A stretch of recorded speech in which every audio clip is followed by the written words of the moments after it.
जोहार साथियों, जैसा कि आप सभी लोगों को पता है कि झारखंड में जेएसएससी सीजीएल का पेपर रद्द कराने को लेकर लगातार मांग की जा रही है और साथ ही साथ इसमें क्वेश्चन रिपीटेशन के आधार पर भी इसको रद्द करने की मांग की जा रही है।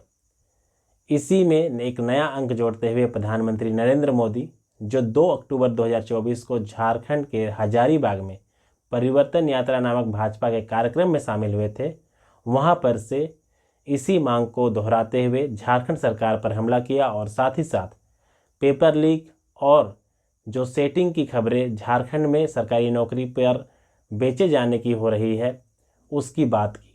क्या कुछ कहा उन्होंने, ये पहले सुनते हैं, फिर चर्चा करेंगे इस पर हम लोग विस्तार से। सरकार के संरक्षण में यहां पेपर लीक कराने वाले गिरोह चल रहे हैं। लाखों रुपए में एक एक पेपर बेचकर यहां के युवाओं का हक मारा जा रहा है।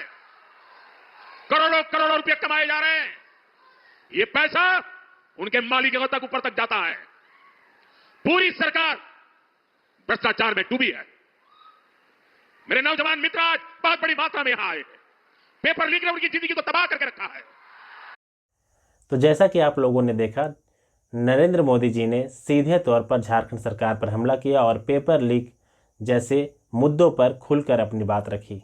हालांकि नरेंद्र मोदी जी ने झारखंड में अन्य भ्रष्टाचार संबंधी मुद्दों पर भी अपनी बात रखी, जिसमें प्रमुख रूप से अबुआ आवास, मैया योजना, जल जीवन मिशन जैसे विभिन्न कार्यक्रम जो चल रहे हैं उन सभी कार्यक्रमों में भ्रष्टाचार संबंधी मामला को रखा। लेकिन सबसे ज़्यादा ध्यान आकर्षण कराया जो पेपर लीक संबंधी मामले थे उस पर। एक प्रतिनिधिमंडल भी जो है हजारीबाग में नरेंद्र मोदी जी से खास तौर से पेपर लीक संबंधी बात करने के लिए गया हुआ था।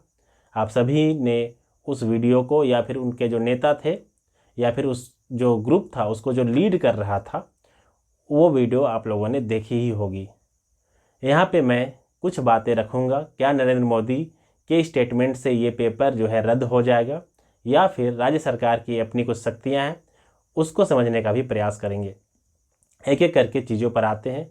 सबसे पहले बात, आप सभी को पता है हमारे संविधान में एक अनुसूची 7 है।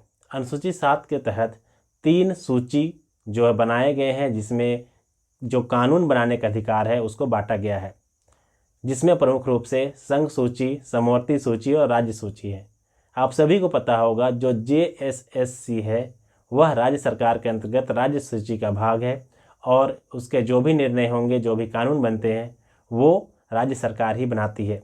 जेएसएससी का जो स्थापना है वह भी जो है झारखंड सरकार के एक एक्ट जिसका नाम था Jharkhand staff selection commission act 2008 और इसी के द्वारा जो है झारखंड में जेएसएससी की स्थापना भी की गई थी 2008 में। तो इसमें कहीं कोई दो मत नहीं है कि यह पूरी तरह से राज्य सरकार का अंग है और राज्य सरकार ही इसमें फैसला लेगी।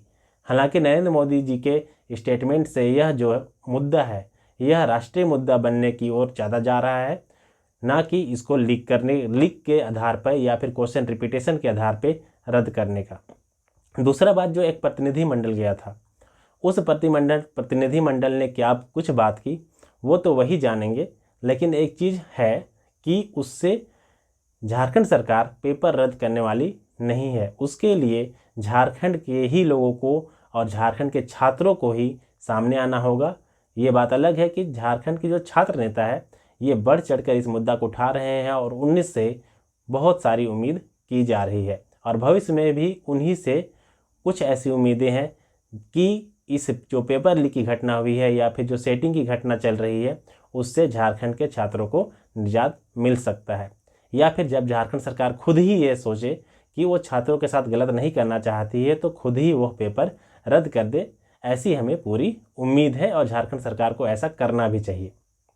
तो यह जो कुल मिलाकर बातें थी वो यही है कि नरेंद्र मोदी जी की स्टेटमेंट से झारखंड सरकार को बहुत ज़्यादा फर्क नहीं पड़ेगा, क्योंकि झारखंड सरकार में जो प्रमुख पार्टियां हैं वह है झारखंड मुक्ति मोर्चा, कांग्रेस और आरजेडी जो एंटी बीजेपी हैं और वो कभी भी नरेंद्र मोदी जी के सुझाव पर काम बिल्कुल नहीं करना चाहेगी।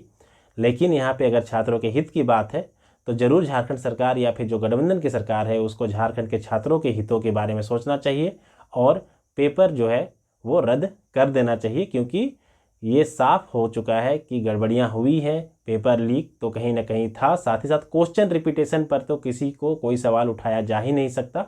इस आधार पर भी जो है सीधे तौर पर पेपर रद्द करने का बात जो है वो सामने आता ही है। और छात्र नेता चाहे वह मनोज यादव हो या फिर देवेंद्र महतो हो, जो फिलहाल अभी सबूत की खोज में लगे हुए हैं, वो भी यही कहते हैं कि जो पेपर लीक है वो अलग बात है, लेकिन क्वेश्चन रिपीटेशन के आधार पर भी जो है, क्योंकि इतने बड़े पैमाने पर क्वेश्चन रिपीट हुआ है, उस आधार पर भी जो है इस पेपर को लीक करार देते हुए या फिर इसमें अनियमितता की बात करते हुए इसे वो रद्द कर देना चाहिए। ठीक है, तो चलिए इस वीडियो में फिलहाल इतना ही, मिलते हैं किसी अन्य वीडियो में, तब तक धन्यवाद।